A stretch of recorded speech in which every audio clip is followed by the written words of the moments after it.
नमस्ते बच्चों, मेरा नाम है सचिन कुमार और आप देख रहे हैं अपनी बायोलॉजी क्लास भजनपाल भाटी कॉलेज की ओर से। बेटा लास्ट क्लास में हमने डिस्कस किया था कि आपका जो मादा जनन तंत्र है उसके अंदर जो आपका ग्राफियन पुटिका बन रही थी उसका परिपक्वन किस प्रकार से हुआ था। तो आपको कुछ याद आ रहा होगा कि मैंने जो पिछली क्लास में डिस्कस किया था कि अंडाशय के अंदर जो ग्राफियन पुटिका है उसका परिपक्वन किस प्रकार से हो रहा था। ये भी डायग्राम आपने बना लिया होगा अपनी क्लास में, अपनी कॉपी में ये डायग्राम देख लिया होगा। इसके बाद आपने यहाँ से हमने शुरू करा था लिखना प्रारंभिक पुटिका का निर्माण, ये हो गया था हेडिंग आपका। इसके बाद में हमने लिखना है प्राथमिक पुटिका। देखो प्रारंभिक पहले बनी है और प्राथमिक बाद में बनी है। तो प्राथमिक पुटिका निर्माण होना है, यानी कि जो पुटिका बनी थी आपकी अंडाणुजन कोशिका के चारों ओर, उसमें क्या होता है कि जैसे बाल्यावस्था होती है तो उसके चारों ओर क्या बन जाता है, एक घनाकार कोशिकाएं ऊतक बन जाता है चारों ओर। मैंने बताया था आपको कि अंडाणुजन कोशिका है, इसके चारों ओर एक ऐसे घन के आकार की कोशिकाएं लग जाती हैं, ये इस तरीके से बन जाती हैं। ऐसा स्ट्रक्चर, ऐसा कुछ रचना बन जाएगी। तो इससे क्या बनेगा, इसमें 12 विभाजन होंगे लगातार और ये कम से कम 6 से 7 लेयर का बन जाएगा ऐसे, ठीक है। ये बन जाएगा 6 से 7 लेयर का और इसके बाद में ये कण के रूप में आ जाएगा। इसके बोलते हैं कणीय प्रावरण बोलेंगे, फिर इसको कणीय प्रावरण कह देंगे कण के रूप में आने पर, या फिर इसको बोलते हैं इंग्लिश में मेम्ब्रेना ग्रेनुलोसा, यानी ग्रेनुअल्स बन जाते हैं। मेम्ब्रेना ग्रेनुलोसा इसको कहते हैं, ठीक है। ये आप यहाँ पे मैं आपको नोट्स भेज रहा हूँ बेटा, लिख लेना, मैंने समझा दिया आपको, ठीक है ना।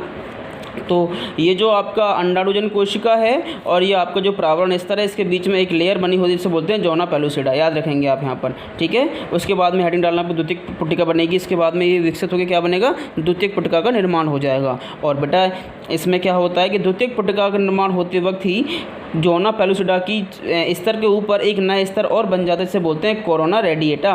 और यह स्तर किससे निर्मित होता है आपका, यह स्तर बड़ा निर्मित होता है आपका कणीय प्रावरण के नीचे वाली कोशिकाओं से, ठीक है। अच्छा, उसमें जैसे फिर यहाँ से छोड़ देंगे कि कोरोना रेडिएटा कहते हैं। इसके बाद में लिखेंगे यहाँ से कि पुटिका के आकार बढ़ने के साथ साथ पुटिकी प्रावरण 2 परतों में विभाजित हो जाता है। जैसे मैंने कहा था बाहर वाला आवरण उसको बोलते हैं थीका एक्सटर्ना और जो अंदर वाला आवरण है उसे बोलते हैं थीका इंटरना, ठीक है। और पुटिका के मध्य भाग में तरल से एक गुहा बन जाती है, खाली स्थान बन जाता है, रिक्त स्थान बन जाता है, उसको कहते हैं एंट्रम। और एंट्रम धीरे धीरे बड़ा हो जाएगा। इसके आगे लिखेंगे आप ग्राफिन पुटिका। तो अब क्या होगा, जैसे एंट्रम धीरे धीरे बड़ा होगा तो ग्राफिन पुटिका पूरी बड़ी हो जाएगी और ये जो आपकी अंडाणुजन कोशिका है ये एक सिरे की ओर खिसक जाती है और खिसक जाएगी। क्या होगा, फिर इसमें प्रेशर पड़ेगा और ये प्रेशर पड़ने से इसका ये कोशिका, ये पूरी जो ग्राफिन पुटिका है ये फट जाएगी। फटने से जो अंड कोशिका है वो बाहर निकल आती है और बाकी शेष उसमें वहीं पर कॉर्पस ल्यूटियम बचा रह जाता है, ठीक है। तो ये मैंने आपको ना ये डायग्राम तो आपने बना लिया होगा। ये जो नोट्स हैं मैंने अंडरलाइन किए हुए हैं, आपको वही लिखने हैं जहाँ से अंडरलाइन हुआ है, ठीक है ना। मैंने चीज़ें आपको सारी लिखनी है। मैं आपको बेटा नोट्स भेज रहा हूँ, आपको ये चीज़ें लिखनी है पूरी की पूरी। इसके बाद में हम पढ़ेंगे आपका, देखो ये पूरा स्ट्रक्चर हमने पढ़ा है अभी अंडाशय के अंदर, कि अंडाशय के अंदर, क्योंकि अंडाशय अगर हमने छेड़ दिया है तो हमको पूरा पढ़ना है कि अंडाशय के अंदर जो अंड कोशिका का निर्माण है वो किस प्रकार से हो रहा है। यानी कि पहले प्राथमिक पुटक बनता है, फिर प्रारंभिक पुटिका बनती है, फिर प्राथमिक पुटिका बनेगी, फिर आपकी द्वितीयक बनेगी, फिर आपकी ग्राफिन पुटिका बनेगी और इसके बाद में आपका ये रप्चर होने के बाद यानी कि फटने के बाद में उससे अंड कोशिका बाहर निकल आती है। तो मैं आपको नोट्स भेज रहा हूँ बेटा।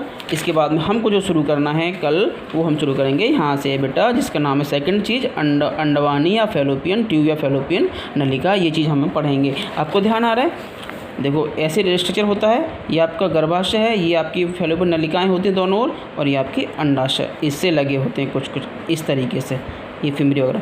तो अंडाशय के अंदर किस प्रकार से ग्राफिन फॉलिकल बन रहे थे हमने ये पूरी चीज़ अभी तक नोटिस की है। तो ये आप नोट कर लेंगे और इसको थोड़ा पढ़ के देखेंगे, आपको थोड़ा पता पड़ जाएगी क्या होता है एक्चुअली। थैंक यू बेटा।